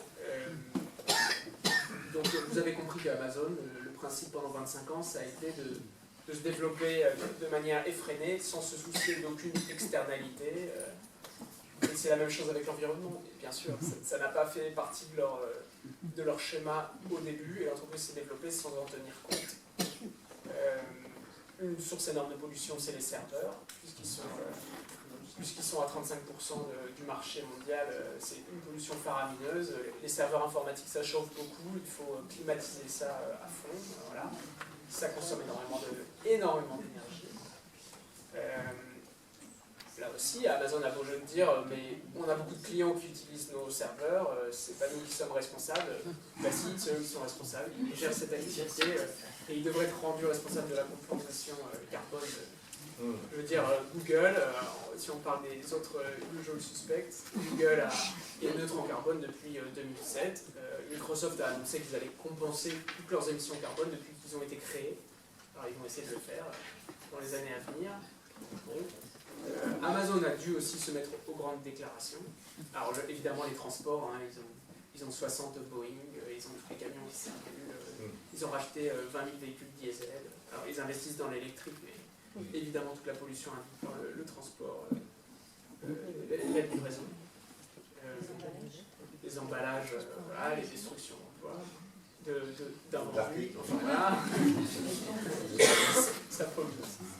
Donc, ils ont annoncé qu'ils allaient réduire leur empreinte carbone, et ils l'ont annoncé là en septembre dernier, de moitié d'ici à 2040. Voilà, suite à des protestations d'employés, de moitié d'ici 2030 et complètement d'ici 2040, je crois, c'est ça. On va mettre dans les chiffres. Mais en gros, c'est ça les objectifs. Suite à des protestations d'employés en interne, et ces employés-là sont aujourd'hui manifestent à visage découvert, ils sont fichés par Amazon et ont des problèmes, alors que ce sont eux qui ont poussé Jeff Bezos à faire ces grandes déclarations pour l'environnement. Mais ils ont du coup par le même coup dévoilé leur empreinte carbone calculée par eux-mêmes, qui est de 44 millions de tonnes par an, ce qui les place dans les 150 plus gros pollueurs privés, évidemment aux côtés d'entreprises énergétiques, etc. Donc quelle est leur vraie empreinte carbone, si c'est un vrai sujet. Voilà, leur engagement est très élevé, et voilà leurs engagements sur le plan environnemental. Et là aussi, ils ont fait des grandes annonces en disant on crée un pacte pour le climat, on invite toutes les autres entreprises à nous rejoindre. Vous voyez, les annonces de Jeff Bezos. Avec les drones, ça va être voilà. Moins. Alors les drones, par contre, c'est les drones électriques. Et là, les études de Nature, de beaucoup de revues, disent que c'est ça, si ça marche, c'est évidemment beaucoup moins polluant que les transports à terre. Maintenant, il faut les fabriquer, il faut les batteries. C'est le même débat que la voiture. C'est le même débat que la voiture électrique. Et là, c'est plutôt les nuisances sonores qui sont le problème. Voilà, c'est ça qu'il faut maîtriser de ce côté. Encore une de questions. Ceux qui avaient levé, vous pouvez lever le doigt, ceux qui avaient réclamé la parole, s'il vous plaît. Oui, devant, ici, Okay. et là, il y a deux personnes devant. D'accord. Alors, il y a Madame. D'abord, Je voulais simplement savoir quel était le montage de l'employabilité. C'est-à-dire, est-ce que les personnes sont employées par les entrepôts ou donc ce qui donnerait, je dirais, à chaque entrepôt une raison sociale, enfin bref, etc. Ce que l'on connaît habituellement, ou est-ce que c'est l'entreprise nationale qui les emploie? Bonne question, c'est une entreprise spécifique, évidemment la fiscalité, évidemment les conditions de travail dans les entrepôts, évidemment toute la recherche et développement qui est confidentielle.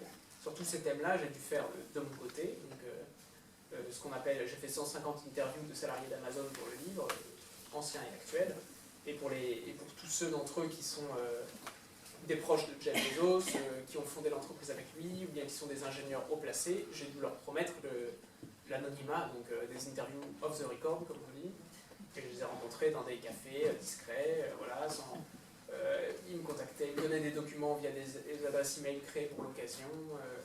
Enfin voilà, c'est du reportage, on va dire, un peu artisanal à l'ancienne, mais de contacter les sources, de les trouver et de leur faire confiance. Et j'ai avancé un peu en sous-marin avec Amazon pour ne pas justement m'exposer à toutes sortes de pressions de leur côté. Je leur posais mes questions au fil de l'eau, etc. Comme je suis journaliste en même temps pour le magazine Capital, le mensuel, ça m'a permis d'avoir une plateforme pour justifier mes enquêtes et les approfondir de mon côté. Enfin voilà, c'était un travail, ce type de travail-là. Il n'y a pas eu de pression directe. Ils s'en foutent en fait, voilà. Je veux dire, j'ai l'impression que pour eux, c'est. Voilà. Il y en a un qui m'a dit, oh, c'est pas très sympa, votre livre, machin. Enfin, voilà. Un chef des entrepôts, justement. Il m'invite plus aux inaugurations d'entrepôts. Mais comme le ministre y va, Bercy lance aussi des invitations, donc je peux quand même y aller. Je suis là. Enfin voilà, c'est un genre de. C'est comme ça un tas de. En fait, il y a quand même un culte du secret, donc Jeff Bezos, voilà. Vraiment, donc c'est dans l'ADN de Jeff Bezos. Bien sûr, le culte du secret est total, donc ça ne peut pas leur faire plaisir que je publie des informations sur leur recherche et développement, sur leur organisation fiscale. Je veux dire, et évidemment, ils ne peuvent pas être contents. Mais officiellement, pas de balle. Voilà. Oui, votre enquête est tellement précieuse que je me dis qu'elle devrait avoir sa place dans tous les collèges et les lycées, dans les centres d'information et de documentation. Parce que tout à l'heure, vous avez dit les enfants aiment ça en parlant de la... Alexa. Oui. Mais oui, mais l'avenir, c'est aussi les jeunes générations et leur rapport à tout ce que nous n'avons pas utilisé dans notre jeunesse. Donc, le ministre de l'Éducation nationale a reçu votre livre, bien sûr. Je ne l'ai pas envoyé.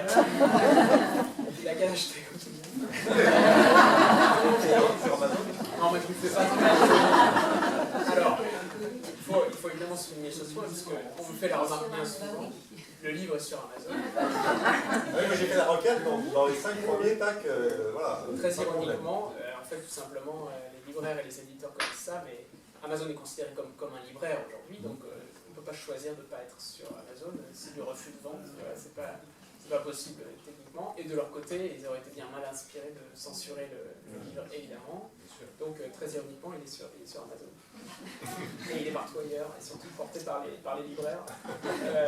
Mais il y a des CDI qui le commandent, il est dans toutes les bibliothèques maintenant. Enfin, heureusement, il a de l'écho, et je parle avec des classes, effectivement, des terminales éco, etc., qui font des programmes avec leurs profs, et c'est très intéressant. D'ailleurs, j'étais un peu désespéré d'avance, mais en fait, c'est des échanges très intéressants, c'est leur vie, hein, donc ils connaissent ça aussi bien, et ça les intéresse de savoir comment ça marche. On va peut-être prendre encore une ou deux questions, parce que c'est déjà deux. Oui, il y a madame là-bas, et un monsieur là. Voilà.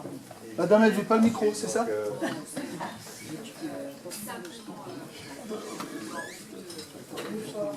On n'entend rien, beaucoup plus fort.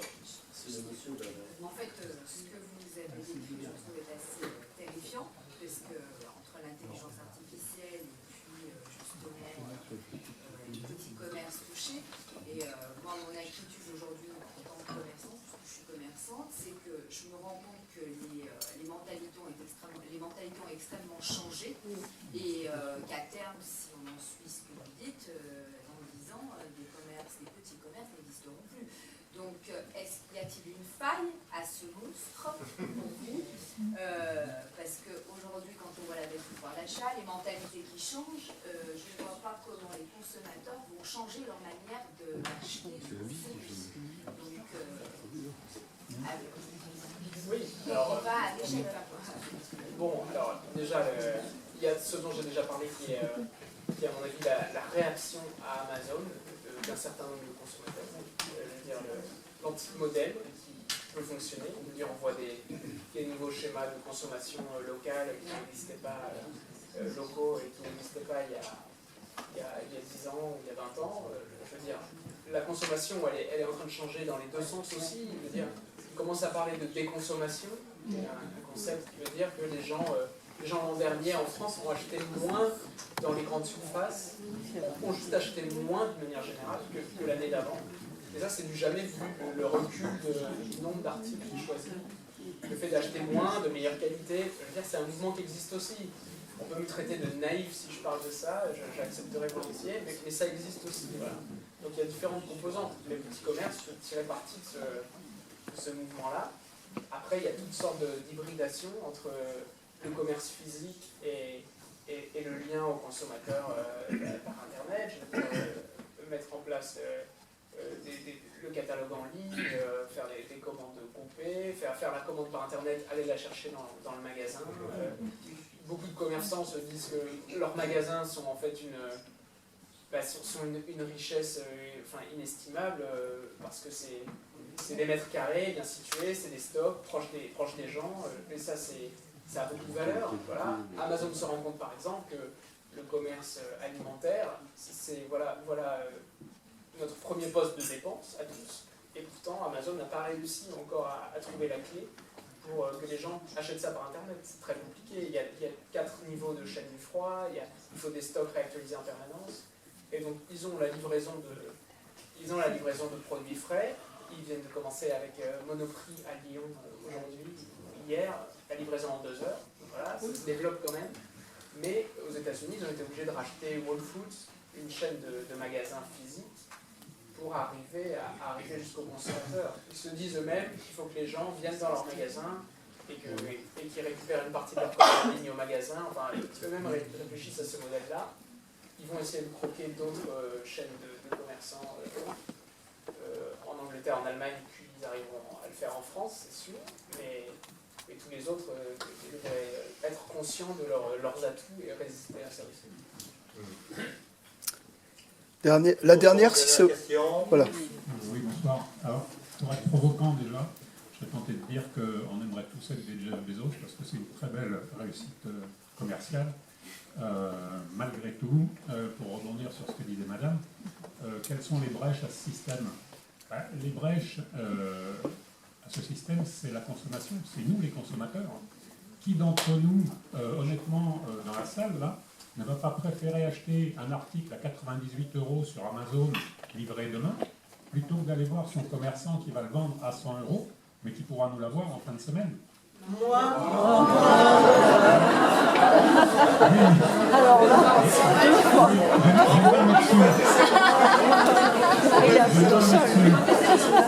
Si Amazon se développe à ce niveau-là, c'est qu'il joue sur la faiblesse du consommateur. Hein? Ensuite, il faut reconnaître que, vous l'avez dit vous-même, c'est quelqu'un d'extrêmement brillant. C'est une entreprise qui innove beaucoup. Et ça, on ne peut pas leur reprocher.